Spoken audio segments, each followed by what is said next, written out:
What if I told you that one of the most advanced materials in your pocket right now, the screen you might be watching this on, began its existence during a lightning storm, tens of thousands of years before anyone had ever built a single wall? This is the history of glass, a material so common we barely notice it anymore, and yet it has done things almost nothing else in human history has managed.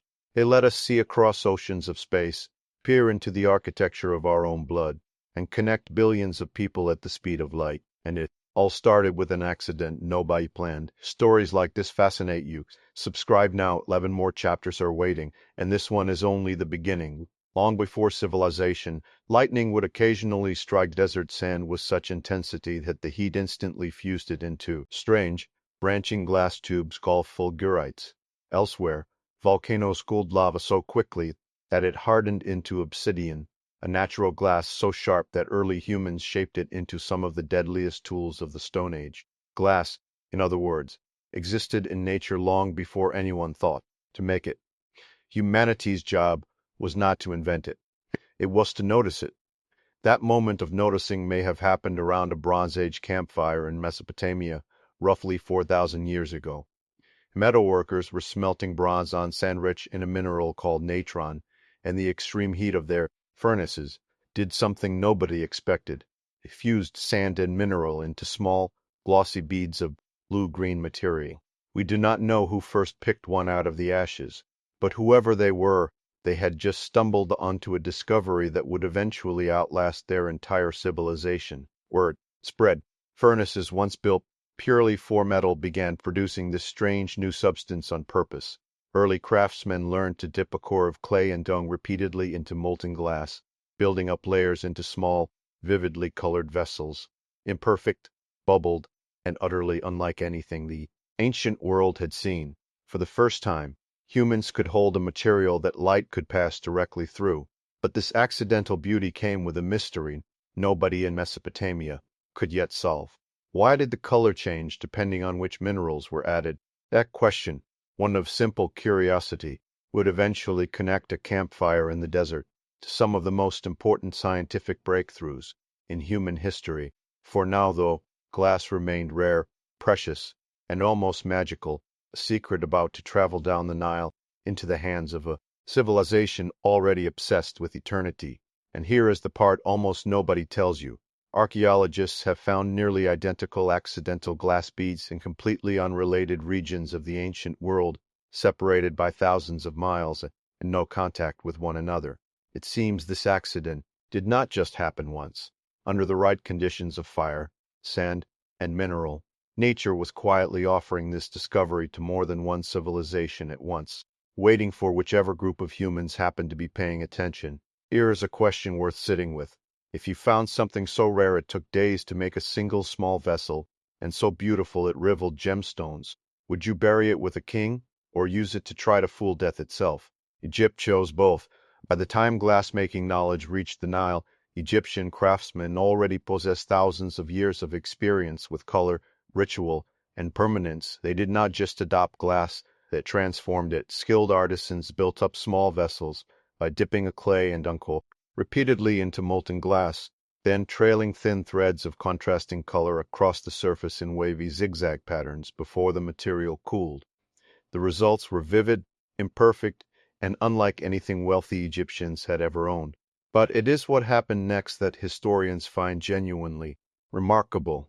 Egyptian craftsmen began producing a deep, brilliant blue glass so visually similar to the incredibly rare and expensive gemstone lapis lazuli that it became, essentially, one of history's first convincing luxury substitutes. Nobles who could not afford imported lapis could now wear its exact color, mined not from distant mountains, but manufactured in a workshop down the street. This was not seen as fake or lesser. In a culture obsessed with symbolism and the afterlife, a material that captured a sacred color through human ingenuity carried its own kind of power. Blue glass inlays began appearing in some of the most important objects in Egyptian civilization, including, according to surviving artifacts and scholarly analysis, in elements associated with royal funerary equipment, where the color blue symbolized rebirth, the heavens, and the life-giving waters of the Nile. Think about the audacity of that idea. a material born from an accident inside a bronze furnace, was now considered worthy of accompanying a pharaoh into eternity. Glassworking in Egypt was not limited to royal workshops, either. Excavations at sites like Amarna have revealed entire neighborhoods dedicated to the craft, furnaces, molds, and discarded glass fragments packed tightly together, suggesting an organized, almost industrial approach to production that historians did not expect from this early period. Glassmaking, it turns out, was one of ancient Egypt's genuine specialized industries. Meanwhile, ordinary trade was quietly expanding glass's reach. Egyptian glass beads and vessels began appearing in tombs and settlements far beyond Egypt's borders, carried along trade routes that stretched deep into the Mediterranean world. Every vessel that left Egypt carried more than a beautiful object. It carried a technique, a color palette, and a challenge to every civilization that saw it. Could they figure out how to make it themselves? One coastal, seafaring people were about to answer that question, and in doing so, become the first culture in history to treat glass not as a sacred rarity, but as a commodity worth exporting to the entire known world.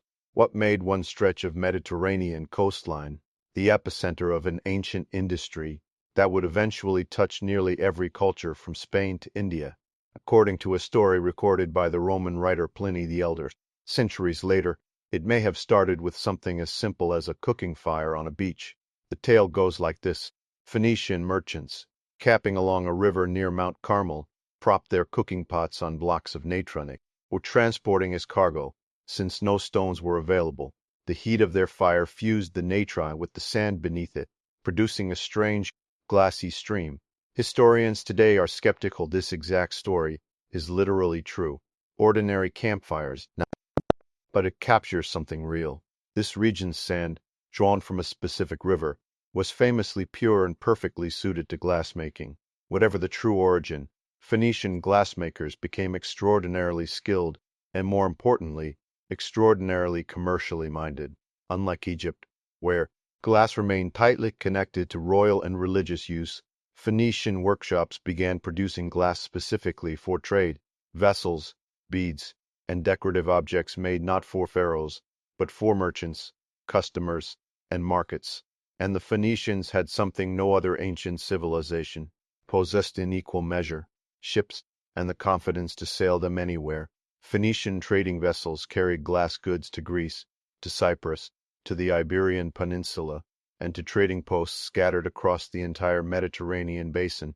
For the first time in history, glass was not just a prestigious material confined to one civilization's elite. It was becoming genuinely, deliberately international, a commodity moving between cultures who had never even met each other in person, connected only by the object itself passing from hand to hand. Greek craftsmen who encountered these imported vessels were fascinated and predictably began their own experiments, absorbing and adapting Phoenician techniques into their own workshops. Every port that received a shipment of Phoenician glass became a potential new center of production. The technology was spreading not through conquest or diplomacy, but through simple commercial curiosity, one merchant, one vessel, one workshop at a time. By the time centuries had passed, small glass workshops dotted much of the eastern Mediterranean coastline, each one slightly refining techniques inherited from Phoenicia, Egypt, and Mesopotamia. Before it, glass was no longer any single civilization's secret. It belonged, increasingly, to an entire interconnected ancient world. But every technique developed so far, core forming, casting, careful hand shaping, still had one fundamental limitation: making a single vessel. Hours of painstaking labor. Somewhere along this same coastline, in a Syrian workshop, someone was about to discover a technique so simple and so transformative that it would turn glass from a luxury into something almost anyone could eventually own. Somewhere in Syria, roughly 2,000 years ago, an anonymous craftsman did something so simple it seems almost impossible. Nobody had tried it before. He picked up a hollow metal tube, tipped one end into molten glass, and blew. We do not know his name. We do not know exactly which workshop or which year, but we know the result, because archaeologists can track it with startling precision. Within just a few decades, Glass vessels went from rare luxury items requiring hours of labor to objects so quickly and cheaply produced that ordinary households across the Roman world began owning them for the very first time. Glass blowing seems obvious in hindsight. Of course, you could inflate molten glass like a bubble, but discovering it required someone to notice that this material, unlike clay or metal, could be pushed into astonishing shapes using nothing more than controlled human breath and gravity. A single glass blower, working alone, could now produce in minutes what once took a core-forming craftsman an entire day. This was not just a technical improvement, it was an economic earthquake. As Rome absorbed the eastern Mediterranean into its expanding empire, it also absorbed this technique, and Roman entrepreneurs immediately understood its potential. Glass-blowing workshops multiplied rapidly across Roman territory, from Italy to Gaul to distant provincial outposts. Craftsmen began blowing glass directly into carved molds, producing dozens of nearly identical vessels, with intricate patterns already built in, requiring almost no additional finishing work.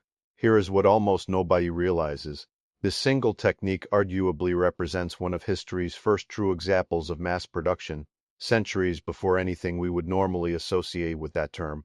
Technology that could turn raw sand into a finished, usable object within minutes, at a scale previously unimaginable.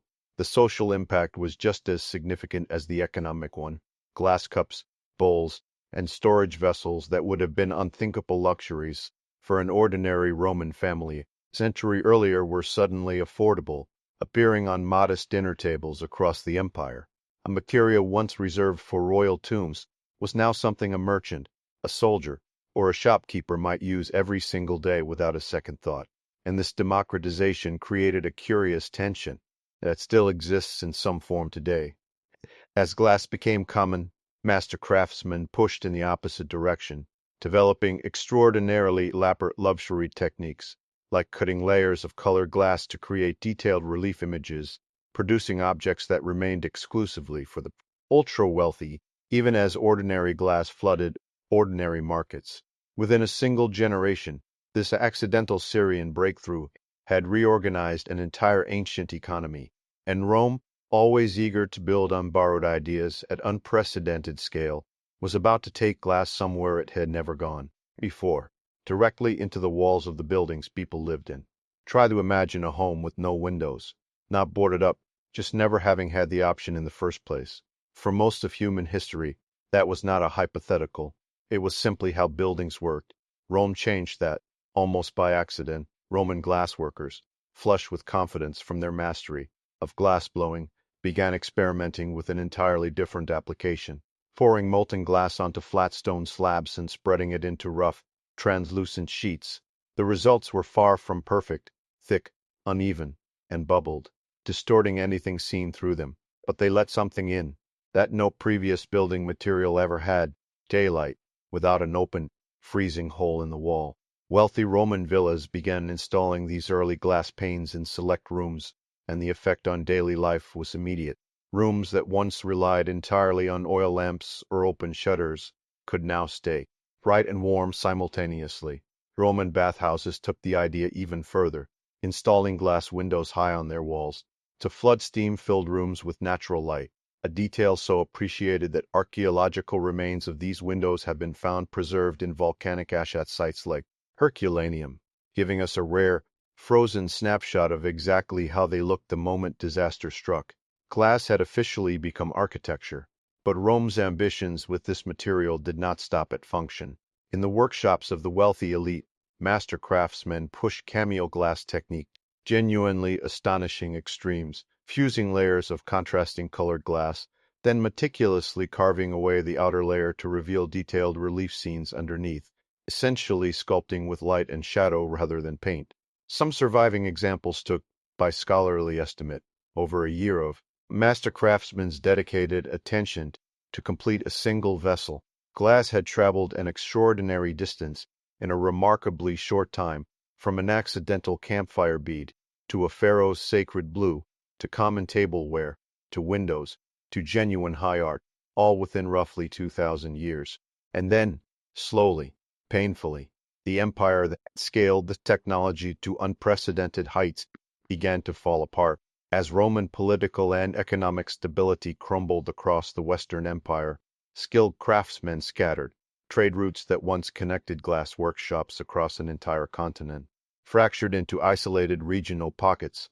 Some techniques survived, others were quietly, permanently lost, including, historians believe, certain precise formulas for producing Rome's most durable and celebrated architectural concrete, a loss that echoes glass's own fragmented preservation during this uncertain period.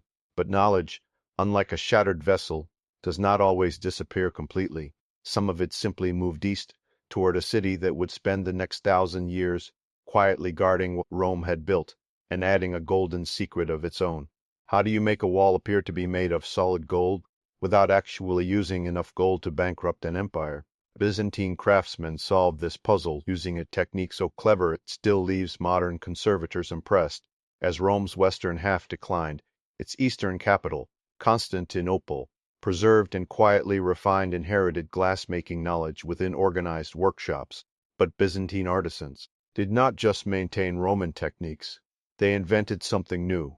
By sandwiching an incredibly thin layer of real gold leaf between two layers of glass, they created what is known as gold tesserae, small mosaic tiles that could reflect candlelight and daylight with a brilliance no paint could ever achieve, while using only a fraction of the gold a solid gilded surface would require. The results transformed sacred architecture. Byzantine churches became covered, ceiling to wall, in shimmering golden mosaic scenes, designed so that even flickering torchlight would seem to animate the surface with movement and life. Visitors from distant lands wrote home describing these interiors in terms usually reserved for describing heaven itself. Meanwhile, roughly 1,000 miles away, a very different civilization was taking glass in an entirely different direction, one rooted not primarily in religious symbolism, but in scientific curiosity. Within the rapidly expanding Islamic world, glassmaking reached a level of technical and artistic sophistication that, in several respects, would not be matched in Europe for centuries. Craftsmen in cities like Damascus and Cairo developed extraordinarily precise enameling and gilding techniques, producing intricately decorated mosque lamps whose painted glass surfaces could survive repeated firing without losing their vivid color, a level of chemical control that required genuine expertise in how heat interacts with pigment and glass. But it is what happened in Islamic scholarly circles that may matter even more to glass's larger story. Scholars working within this era's remarkable culture of translation and scientific inquiry studied optics with a rigor the ancient world had never quite achieved, conducting careful experiments with light, reflection, and refraction, and grinding glass into precise lens shapes to test their theories directly. Some of this research, later translated into Latin and studied by European scholars, would help lay essential groundwork for the scientific revolution centuries later. Trade routes carried both the artistic and scientific dimensions of this knowledge westward into Mediterranean Europe, particularly through Islamic Spain, where scholars from different cultures and religions worked, argued, and occasionally collaborated within the same libraries. Two very different legacies, one golden and devotional, one precise and scientific, were now converging on Europe from opposite directions, and in a small Italian trading republic, built entirely on water, both would soon collide with something else, pure, ruthless commercial ambition. In 1391, the government of Venice made a decision so severe it is almost hard to believe. It ordered every single glass furnace in the city forcibly relocated to a small, isolated island, and made leaving that island, if you were a skilled glassmaker, punishable by death. The official reason was fire safety. Venice's glass furnaces burned constantly, and the city's densely packed wooden buildings made accidental fire a genuine catastrophic risk. But historians widely agree there was a second, quieter motive: control. By concentrating every glassmaker onto Murano, the Venetian Republic could closely monitor its most valuable trade secret, preventing rival nations from stealing techniques that made Venetian glass the most desired in Europe. The arrangement was, in its own strange way, generous. Murano's glassmasters received genuine social privileges rarely extended to craftsmen. Elsewhere, their daughters could marry into Venetian nobility and the masters themselves enjoyed a status closer to respected artists than laborers. But the price of that privilege was permanent isolation, and for those who dared to leave and reveal Venetian secrets abroad, the Republic reportedly employed methods ranging from diplomatic pressure to something considerably darker. Within this pressure cooker environment of secrecy and reward, Murano craftsmen achieved something extraordinary. Cristallo, an almost perfectly clear glass, nearly free of the greenish tint that had defined glass for the previous 4,000 years. Achieving this required carefully purified raw materials and meticulous furnace control, genuine trade secrets worth protecting with your life, apparently, because Venice tried extraordinarily hard to make sure no one else learned them. Cristallo transformed. What glass could be used for? Murano craftsmen produced impossibly delicate wine goblets with stems thinner than seemed physically possible, elaborate chandeliers assembled from hundreds of individually shaped crystal-clear elements, and eventually mirrors of a size and clarity Europe had genuinely never seen before. European royalty became obsessed. Murano glass chandeliers, mirrors, became essential status symbols in palaces across the continent, and Venice's monopoly generated enormous wealth for centuries. But secrets, especially valuable ones, rarely stay contained forever. Rival nations sent spies. France, tired of paying enormous sums for Venetian imports, eventually lured defecting Murano craftsmen with generous offers, breaking the monopoly piece by piece. French workshops soon developed their own dramatic innovation, pouring and rolling molten glass into enormous flat sheets far larger than traditional blowing methods allowed, eventually producing entire mirrored gallery walls so impressive they became a symbol of royal power in their own right.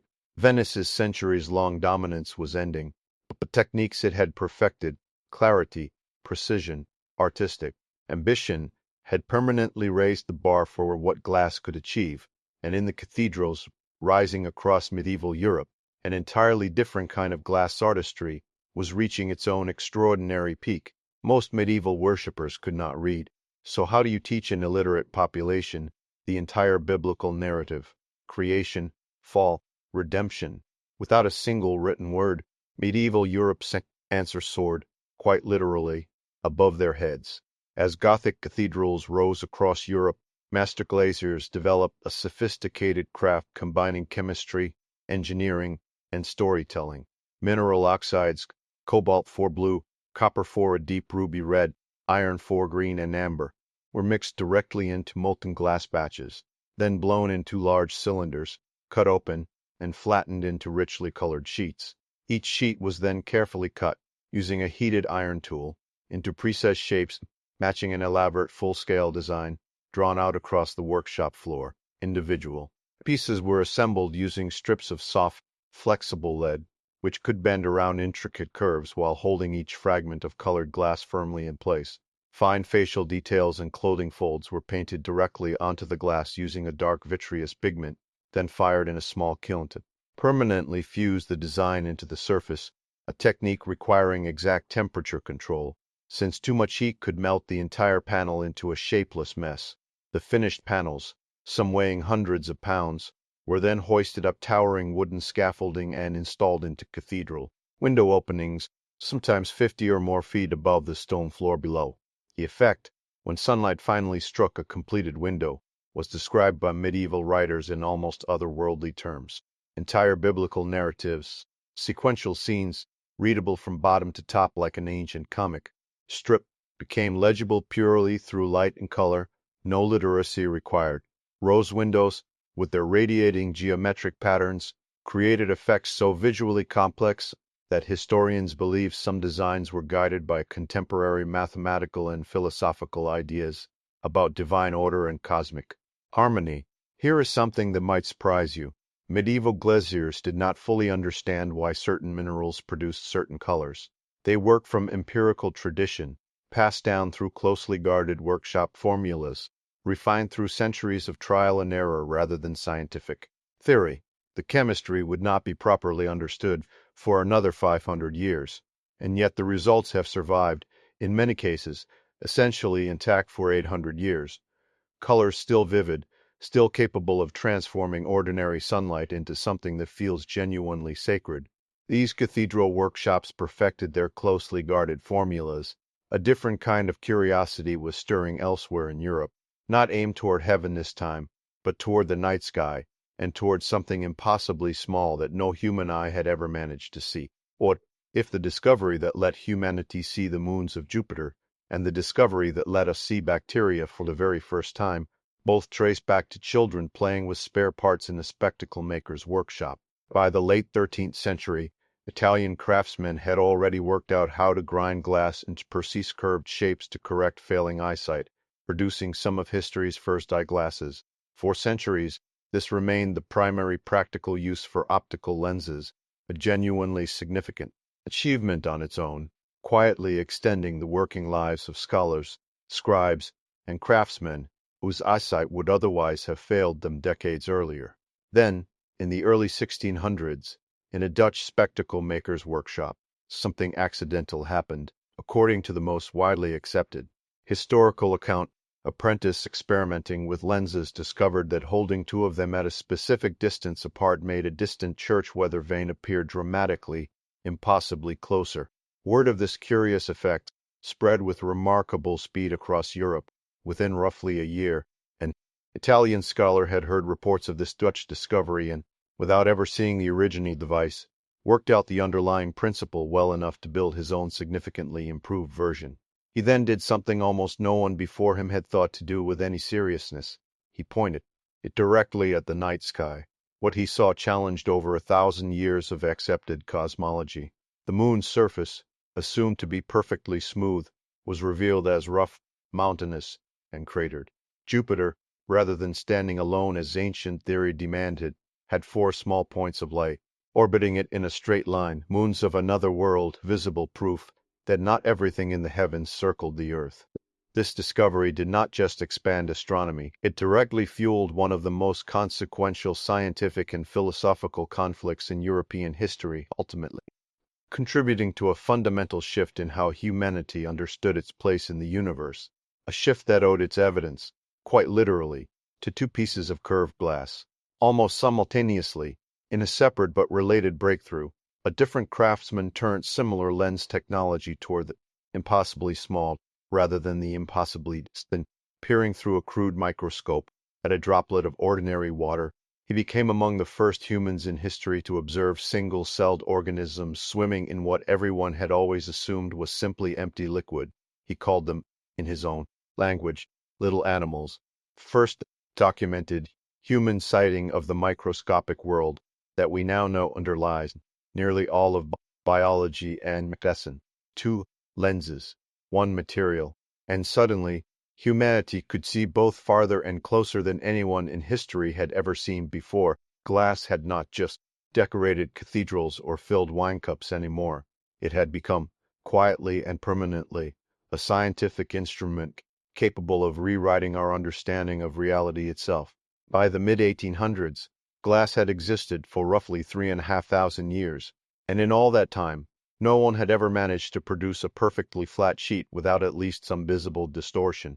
Then, in a matter of decades, engineers essentially solved that ancient limitation twice, once through raw architectural ambition and once through pure industrial chemistry. The first breakthrough was more spectacle than science. In 1851, London hosted an international exhibition inside an almost unbelievable structure, an enormous hall built almost entirely from iron and glass, assembled with astonishing speed using nearly 1,000,000 square feet of glass panes. Visitors who stepped inside described an overwhelming, almost dreamlike sensation, a building that felt like walking into daylight itself, unlike any enclosed space they would ever experienced. It proved, on a massive public scale, that glass could be structural, not merely decorative. But manufacturing glass sheets still relied on relatively old techniques, blowing large cylinders and flattening them, or pouring and rolling molten material across casting tables. Both methods produced usable glass, but never perfectly, optically flat glass, the kind you would need for a clear shop window or an undistorted mirror. The real solution would not arrive for another century, when engineers discovered they could float molten glass directly onto a bed of molten tin. because liquid tin is naturally perfectly level, and because glass and tin do not chemically mix, the glass simply spread itself into an impossibly smooth, uniformly thick ribbon, guided by gravity and physics rather than human hands. This float glass process, refined through years of expensive, repeated failure, eventually became the standard method used to produce the vast majority of flat glass manufactured anywhere in the world today. Meanwhile, other industrial innovations were expanding what glass could physically survive. Engineers developed laminated safety glass, sandwiching a thin plastic layer between two glass panes so that, upon impact, glass would crack into a spider web pattern rather than shattering into dangerous shards. An innovation that would eventually save countless lives once installed in automobile windshields worldwide. Around the same period, researchers discovered they could spin molten glass into hair-thin, flexible fibers, creating an entirely unexpected new material, fiberglass, which rapidly found use as building insulation, dramatically improving the energy efficiency of homes constructed throughout the 20th century. And as steel-framed skyscrapers began rising in American cities, architects realized glass could do something it had never done at this scale before: cover an entire building's exterior, transforming towering structures into shimmering, reflective walls of light. Glass, once a rare and fragile luxury, had become one of the modern world's most fundamental industrial materials, and its most consequential transformation, the one that would connect the entire planet, was still to come. Right now, as you watch this, there is a reasonable chance the video data reaching your screen recently traveled thousands of miles as pulses of light, racing through a strand of glass thinner than a human hair laid across the floor of an ocean. Almost nobody thinks about this. It might be glass's single greatest, most invisible achievement, the underlying principle that light entering one end of a sufficiently pure glass fiber could travel its entire length with minimal loss, constantly reflecting internally rather than escaping through the sides, had been understood in a basic form for decades. But early glass simply was not pure enough. Light would fade to nothing after traveling just a few dozen feet, making the idea impractical for any real communication use. The breakthrough came when researchers in the 1960s worked out precisely which impurities were causing the signal loss, and how to manufacture glass fiber pure enough to let light travel not feet but miles, with barely any degradation at all. It is difficult to overstate how significant this was. Suddenly, information encoded as pulses of laser light could travel enormous distances almost at the literal speed of light itself, carrying vastly more data than traditional copper wiring ever could.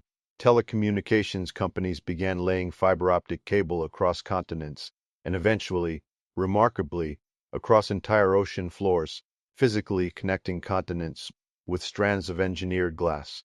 Nearly every video call, every streamed show, every piece of data moving between distant parts of the internet today passes through this glass network at some point in its journey, an infrastructure most people will never see, built from a material humans first noticed by accident beside a campfire 4,000 years earlier. While glass was quietly wiring the planet together, it was also being launched beyond it. Space telescopes, requiring mirrors of extraordinary size and precision, pushed glass manufacturing and polishing techniques to genuinely unprecedented extremes. Surfaces polished too, accuracies measured in mere nanomotors, ground with such precision that if one such mirror were scaled up to the size of an entire continent, its tallest imperfection would still measure only a few inches. These instruments have captured images of galaxies so distant that their light began traveling toward us before Earth itself had even fully formed. And in your pocket, right now, sits perhaps glass's most personally intimate modern application, a precisely engineered, remarkably durable screen, chemically strengthened to resist scratches and impact, that you touch, on average, hundreds of times every single day. From a lightning-struck patch of desert sand, to a strand of fiber carrying your video calls, to a mirror capturing the literal edge of the observable universe. This material never stopped quietly expanding what human beings could see, reach, and connect with. And its story, remarkably, is not finished yet. Think back to that lightning bolt striking desert sand, tens of thousands of years before anyone built a single wall. Nobody watching that flash of light could have imagined where this accident would eventually lead. And in a strange way, glass may be about to prove that nature's original creation still has something to teach us. As the world confronts the urgent challenge of climate change, researchers are exploring genuinely exciting new frontiers for this ancient material. Engineers are developing smart glass capable of automatically tinting to reduce a building's energy consumption. Throughout the day, materials scientists are experimenting with self-healing glass surfaces that can repair minor scratches on their own. Solar researchers are refining specialized glass coatings that improve how efficiently sunlight converts into clean electricity. And because glass, remarkably, can be melted down and reformed essentially infinitely without losing quality, it remains one of the most genuinely sustainable materials available to modern industry, provided we actually commit to recycling it.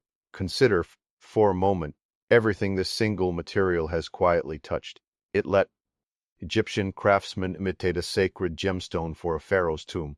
It let an anonymous Syrian glassblower turn a luxury item into something an ordinary family could own.